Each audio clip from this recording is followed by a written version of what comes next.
का काम किए। आज हमारे घरों में ये बहुत साथी युवा बैठे हैं। अभी महीना अभी आ रहा है, 1 महीने के बाद मार्च अप्रैल का महीना होगा। इसी गांव से अगर किसी युवा साथी को 20-25 बरस जो युवा साथी बैठे, किसी को अगर घर का मालिक माँ या पिता या बड़ा भाई कहेंगे कि बाइक से चले जाओ सकेल्डी, यहाँ कोई जरूरी काम है दोपहर में, तो वो हमारा भाई कहेगा कि नहीं धूप बहुत ज्यादा लग रही है, साइकिल मोटरसाइकिल से। और वो अंदाजा लगाइए कि मनोहर कांशीराम साहब A1 क्लास की नौकरी छोड़कर पूरे देश में गर्मी हो धूप हो, चाहे बरसात का मौसम हो, चाहे जैसा भी मौसम रहा, पूरे साइकिल से चलकर हमको आपको जगाने का काम किए। लेकिन हम लोगों के ऊपर उसका भी असर नहीं पड़ा। आप अंदाजा लगाइए, जब मनोहर कांशीराम साहब थे तो उस समय, उससे पहले हमारे लोग, जब उन्होंने पार्टी बनाई उससे पहले हमारे लोग किसी और पार्टी को वोट देते थे। 8-10 साल लग गए मनोहर कांशीराम साहब को इस बात को बताने में कि मैं आपका वास्तविक हितैषी हूं, मैं आपकी लड़ाई लड़ रहा हूं।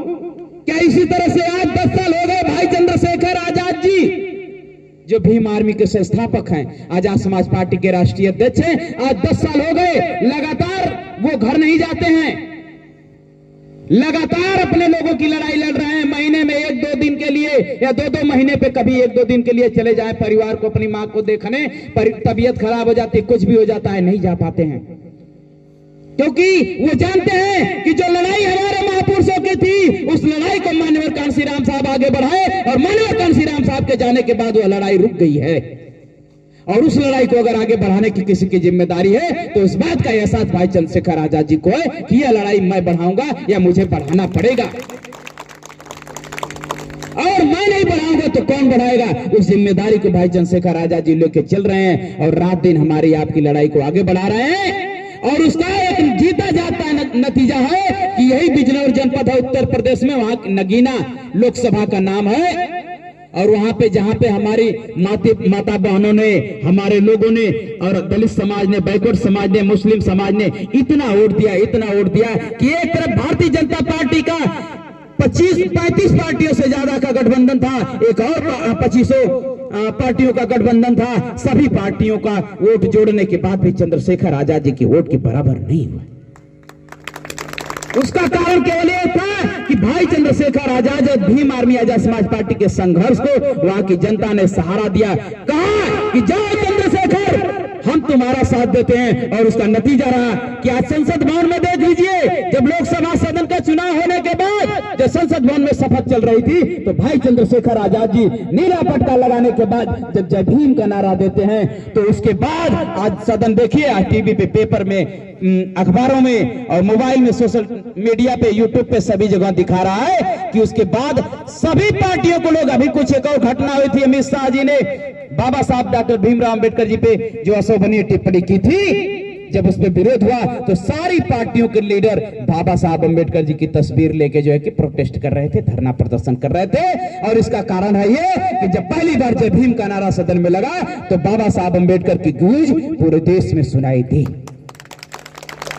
तो आज आप अंदाजा लगाइए, जब एक चंद्रशेखर आजाद के जीतने के बाद जब सदन में चारों तरफ जय भीम के नारे लग रहे हैं, आवाजें आ रही है, बाबा साहब के संविधान की बात लोग करना मजबूर हो गए कि अगर इनकी बात नहीं करेंगे तो इनका जो समाज है, इनकी माताएं बहनें हैं, इनके युवा हैं, ये हमें वोट नहीं देंगे। ये मजबूरी है कि वो बाबा साहब का नाम ले रहे हैं। आप अंदाजा लगाइए, जब एक चंद्रशेखर आजाद जब आपकी आवाज को इतना बुलंद कर सकते हैं, तो आपके जनपद चंदौली में, आपके सकलडीहा में ये चुनाव जो जिला पंचायत का आ रहा है, विधानसभा का चुनाव आ रहा है, जब इसी बीच में बैठे हुए किसी साथी को जिला पंचायत सदस्य बनाएंगे, किसी को ब्लॉक प्रमुख बनाएंगे, इसी बीच में बैठे हुए प्राण बहाव को, अरविंद को, और किसी अरविंद सैनिक जी को, किसी को जब आप विधायक बनाओगे, सांसद बनाओगे, तो किसी की औकात होगी कि बाबा साहब की प्रतिमा की तरफ आंख भी उठा के देख ले, किसी की औकात होगी कि हमारी बहन की तरफ आंख उठा के देख ले, किसी की औकात होगी कि हमारे लोगों की तरफ आंख उठा के देख ले।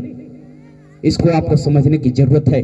जो हमारे हक के लिए हमारे साथ खड़ा है, जो हमारे अधिकार के लिए हमारे साथ खड़ा है, जो खून पसीना बहाने के लिए हमारे साथ खड़ा है, उसका साथ देने की जरूरत है, और वह आपकी जिम्मेदारी है।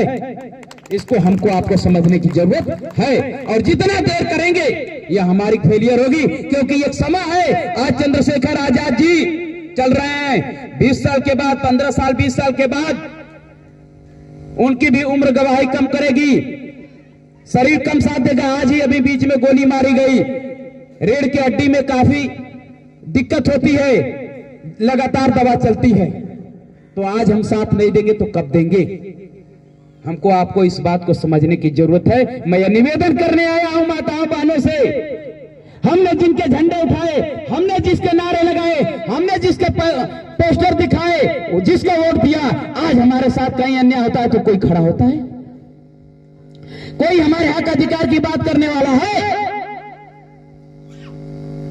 अभी ये चुनाव, मान लीजिए कोई चुनाव आता है, चुनाव जिस दिन बीत जाएगा, सारी पार्टियों 1-2 महीने पहले सभी लोग वोट मांगने आते हैं। सारी पार्टियों के लोग आपके घरों में वोट मांगते आते हैं, हमारे घरों में वोट मांगने आते हैं। और चुनाव के 2 दिन बाद, चुनाव पड़ने के 2 दिन बाद अगर कहीं अन्याय होता है, कहीं कोई समस्या आती है, तो कोई नेता, कोई पार्टी खड़ा नहीं होती है, कोई नहीं दिखाई पड़ता है। उस समय अगर कोई दिखाई पड़ता है तो चंद्रशेखर आजाद जी के लोग दिखाई पड़ते हैं, भीम आर्मी के कार्यकर्ता दिखाई पड़ते हैं, आजाद समाज पार्टी के कार्यकर्ता दिखाई पड़ते हैं, चाहे आप उनको वोट दिए हो या नहीं दिए हो। तो इसलिए हमें आपको परखने की जरूरत है। गांव में एक कहावत है कि जो दुख के समय में साथ में हुआ यापन, क्यों माता जी, ये मुसीबत में साथ में हुए यापन, तो आप क्यों नहीं समझ रहे हैं कि जिस बेटे को, जो चंद्रशेखर आजाद जिस बेटे को 3-3 गोलियां लगी, उन्होंने इसी तरह से जबान दी कि मैं, राजस्थान में उनका कार्यक्रम लगा था भरतपुर जिले में, और जब भाई चंद्रशेखर आजाद जी को गोली लगी, हमारे डॉक्टरों ने कहा कि आपका स्वास्थ्य अभी जाने लायक नहीं है, आपकी तबीयत खराब है, आपको गोली लगी है। भाई चंद्रशेखर आजाद जी ने कहा कि चाहे कुछ हो जाए, मैं अपने लोगों को वचन दिया हूं, मैं अपने लोगों को कहा हूं कि मैं आऊंगा तो मैं जाऊंगा। कई एम्बुलेंस की व्यवस्था आई, डॉक्टर साथ में रहे, पूरी टीम के साथ ही लोग रहे, और भाई चंद्रशेखर आजाद भरतपुर जनपद गए और राजस्थान, और वहां अपनी बात अपने लोगों से किए। तो आखिर कैसा नेता आपको चाहिए? आप कैसे व्यक्ति को ढूंढ रहे हैं जो हमारे दुख सुख में लड़े, जो हमारे अधिकार की बात करे, जो हमारे लिए जेल जाने के लिए, जेल कई बार गए, जो मुकदमे खाने के लिए तैयार है? अच्छा आप बताएं माता बहनें, आप लोग बैठी हैं,